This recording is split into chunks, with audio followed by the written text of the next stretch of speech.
दी Avengers में 6 super heroes थे और एक विलेन लोकी, जो उस वक्त मार्वल का पहला दमदार विलन था। आज मार्वल का ऑडियंस पर से जादू कम हो रहा है। ओरिजिनल्स में से 2 जा चुके, 2 रिटायर हो चुके और 2 का इम्पैक्ट उतना नहीं रहा। नए वाले अपना असर बनाने में लगे हैं। ऐसे में लोकी ही है जिसने ऑडियंस को MCU से बांध कर रखा और अवेंजर्स नंबर 7 बनकर उभरा। मैं हूं आशु और आज बात करेंगे कि कैसे MCU का पहला दमदार विलन 5 स्टेप्स के जरिए मल्टीवर्सल हीरो बना। वीडियो दिलचस्प होने वाली है तो चैनल को सब्सक्राइब जरूर करें। आ गया तुम सबका मसीहा।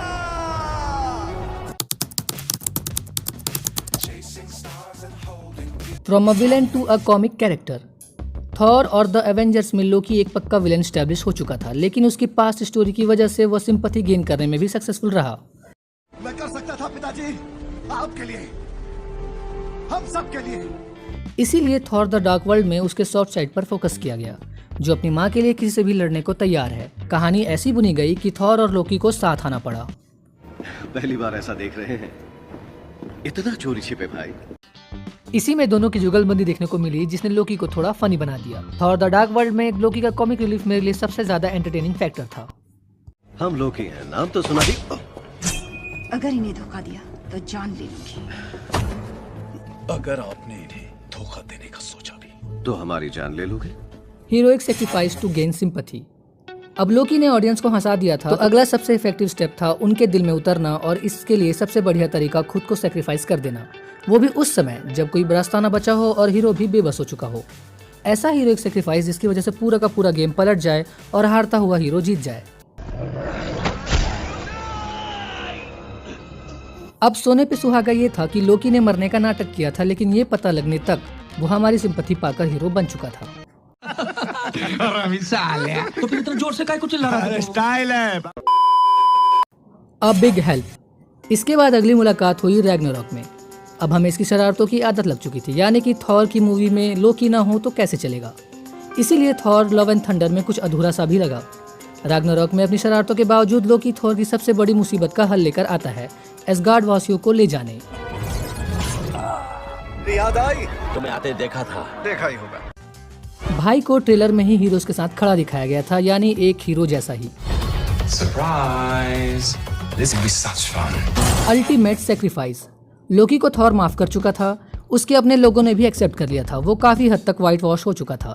अब इसे ऑडियंस के दिल में उतारने के लिए सबसे आखिरी स्टेप था अल्टीमेट सैक्रिफाइस, यानी खुद का बलिदान। मार्वल के दूसरे इम्पैक्टफुल विलन के हाथों पहले इम्पैक्टफुल विलन की मौत। इस नए किरदार को नया जन्म देने के लिए पूरी तरह खत्म कर दिया गया। थैनोस ने सबसे बेरहमी से इसे ही मारा था। थिएटर में सन्नाटा छा चुका था, ऑडियंस भी यकीन नहीं करना चाहती थी कि जो कभी नहीं मरता वो सच में मर चुका है। इसीलिए एंड गेम में इसे देखते ही ऑडियंस ने हूटिंग शुरू कर दी थी, और वहीं इसके पुनर्जन्म की नींव रख दी गई। बाय बाय, टाटा, गुड बाय, गया। Gets his own story which include all. अब टेसरेक्ट और TVA की बदौलत लोकी को खुद की कहानी मिल गई, जहां उसके साथ भी वही हुआ जो थॉर के साथ हुआ था पृथ्वी पर। औरत का चक्कर बाबू भैया, औरत का चक्कर बहुत बेकार होता है। पहले एपिसोड में ही समझ में आ गया कि आखिर लोकी ये सब क्यों करता है। उसे बस सबका टेंशन चाहिए और वो अकेला नहीं रहना चाहता। मुझे मेरे दोस्त वापस चाहिए, मुझे अकेला नहीं रहना। उसे दोस्त मिले, प्यार मिला और खुद का एक विलन। भाई मामूली लोगों से पंगे नहीं लेता। पहले इन्फिनिटी सागा का थानोस था, तो इस बार मार्वल सिनेमैटिक मल्टीवर्स का कैंग द कॉन्करर। मासूम लोगों और TVA को खत्म करने की सोचने वाला उसे ही बचाने के लिए जी जान लगा देता है। इससे भी ज्यादा जो वो नहीं चाहता, उस सच को एक्सेप्ट करना पड़ता है, जो था अकेलापन। कि मुझे किस तरह का देवता बनना चाहिए, तुम्हारे लिए, सबके लिए, आपके लिए, हम सब के लिए। लोकी अब गॉड ऑफ मिस्ट्रीज से गॉड ऑफ मल्टीवर्स बन चुका है, लेकिन वो अब अकेला है। अब अगर ये बंदा आने वाले किसी भी मूवी में बस एंट्री मार दे तो ऑडियंस सीटियां और तालियां पीटने लगेगी, ये बात तो पक्की है। एग्जिस्टिंग कैरेक्टर्स में लोकी अब मेरा फेवरेट है। आपके क्या विचार है कमेंट्स में जरूर बताएं। वीडियो को लाइक, कमेंट, शेयर करें और सब्सक्राइब करके बेल आइकन भी जरूर दबाएं। धन्यवाद।